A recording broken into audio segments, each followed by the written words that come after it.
Viewers, welcome back to Thooval முனை. So இன்னைக்கு என்ன ஷேர் பண்ண போறேன் அப்படின்னா baby oral care tips. So குழந்தைக்கு வந்து எந்த வயசுல இருந்து வந்து ஓரல் கேர் கொடுக்க ஆரம்பிக்கலாம் அப்படின்னு சொல்லி நான் உங்க கூட ஷேர் பண்ணிக்க போறேன். வாங்க வீடியோக்குள்ள போலாம். பெரியவங்களா இருக்கட்டும் சின்னவங்களா இருக்கட்டும், ஓரல் கேர்ன்றது வந்து ரொம்ப முக்கியம். ஆனா நம்ம வந்து குழந்தைங்களுக்கு அதை வந்து சின்ன வயசுல இருந்தே சரியா வந்து ஃபாலோ பண்றது இல்ல. ஸோ ஓரல் கேர் அப்படின்னா என்னன்னா, நியூபார்னா இருக்கட்டும் இல்ல வந்து கொஞ்சம் பெரிய பாப்பாவா இருக்கட்டும், நம்ம வந்து அதோட வாயை வந்து கிளீன் பண்ணணும். ரொம்ப ஹைஜீனான விஷயம். அதை வந்து மோஸ்ட்லி யாருமே சரியா பண்றது இல்ல. பிரஷ் பண்றதும் பாத்தீங்க அப்படின்னா குழந்தை வந்து பல்லு வளர்ந்ததுக்கு அப்புறம் இல்ல ஒரு 2 years 3 yearsக்கு அப்புறம் தான் வந்து கரெக்டாவே வந்து பிரஷிங்லாம் வந்து பண்ண ஆரம்பிக்கிறாங்க. ஸோ அது இல்லாதனால தான் நிறைய வந்து டூத் ப்ராப்ளம்ஸ் எல்லாமே வருது. சொத்தப்பல் வருது, இல்லை வாயில வந்து புண்ணு வருது, ரேஷஸ் வருது, இந்த மாதிரி விஷயங்கள் எல்லாமே வர ஆரம்பிக்குது. ஸோ ஓரல் கேர்ன்றது வந்து எந்த வயசுல இருந்து கொடுக்க ஆரம்பிக்கலாம் அப்படின்னு பாத்தீங்கன்னா, பிறந்த குழந்தையில இருந்தே வந்து நம்ம வந்து இந்த ஓரல் கேர் வந்து கரெக்டா ப்ராப்பரா ஃபாலோ பண்ணணும்.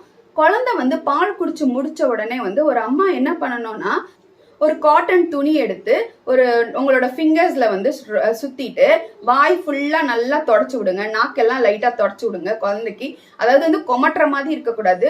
அந்த லைட்டா நீங்க வந்து தொடச்சு விட்டீங்க அப்படின்னா அந்த ஒட்டி இருக்க பால், வாயில ஒட்டி இருக்க பால் எல்லாமே வந்து அந்த துணியில வந்து வெளியே வந்துடும். ஸோ ஏன்னா பால் குடிச்சிட்டு அவங்க வந்து பிறந்தப்ப வந்து நிறைய பால் கக்க ஆரம்பிப்பாங்க. ஸோ அது எல்லாமே வந்து வாயில வந்து அக்குமுலேட் ஆயிட்டே வரும். அது வந்து குழந்தைக்கு வந்து இன்ஃபெக்ஷன் ஆகிறதுக்கான வாய்ப்பு வந்து அதிகமா இருக்குது. ஸோ குழந்தைக்கு வந்து இப்போ வந்து பாட்டில் ஃபீடிங் பண்றீங்க அப்படின்னா அப்பயுமே வந்து கரெக்டா நம்ம வந்து ஹைஜீன் ஃபாலோ பண்ணணும்.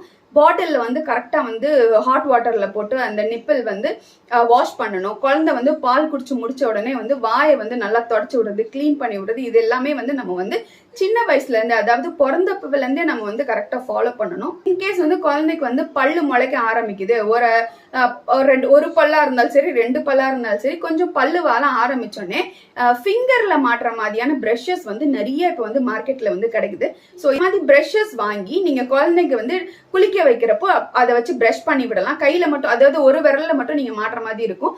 ஸோ அந்த ப்ரஷ் எல்லாமே வந்து ரொம்ப சாஃப்டா தான் இருக்கும். இப்போ அந்த பேபிஸ் கூட ஏஜ்க்கு ஏற்ற மாதிரியான நிறைய ப்ராடக்ட்ஸ் வந்து வந்திருக்கு. 6 monthக்கான பேபிஸ்க்கு ப்ராடக்ட், இல்ல வந்து 1 yearக்கான பேபி பிரஷ், இதெல்லாம். ஸோ அதுல எல்லாமே வந்து சாஃப்ட் பிரஷஸ் தான் இருக்கும். ஸோ குழந்தைக்கு வந்து நம்ம பிரஷ் பண்றப்ப வலிக்காது. ஸோ அந்த மாதிரியான பிரஷஸ் நீங்க யூஸ் பண்ணி குழந்தைக்கு வந்து குளிக்க வைக்கிறப்போ டெய்லி வந்து நாக்கையும் பல்லையும் வந்து கிளீன் பண்ணி விடணும். 6 monthல இருந்தே வந்து நிறைய பேபி டூத் பேஸ்ட் எல்லாமே வர ஆரம்பிச்சிச்சு. அது கூட நீங்க ட்ரை பண்ணலாம். அது வந்து குழந்தை முழுங்கினாலுமே வந்து எந்த ப்ராப்ளமுமே இல்லை. ஸோ அந்த மாதிரியான டூத் பேஸ்ட் வந்து வாங்கி நீங்க வந்து டெய்லி குளிக்க வைக்கிறப்போ குழந்தைக்கு வந்து பிரஷ் பண்ணி விடலாம். இல்ல அட்லீஸ்ட் ஒரு 2 daysக்கு ஒன்ஸ் 3 daysக்கு ஒன்ஸ் கூட நீங்க வந்து பிரஷ் பண்ணி விடலாம்.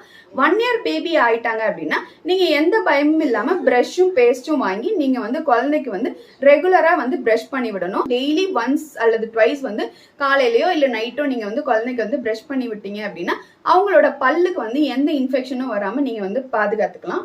ஸோ கண்டிப்பா பிறந்த குழந்தையில இருந்தே ஓரல் ஹைஜீன் வந்து ஃபாலோ பண்ணுங்க. உங்களோட பேபிஸ்க்கு வாயில வந்து எந்த இன்ஃபெக்ஷனும் வராம இருக்கும்.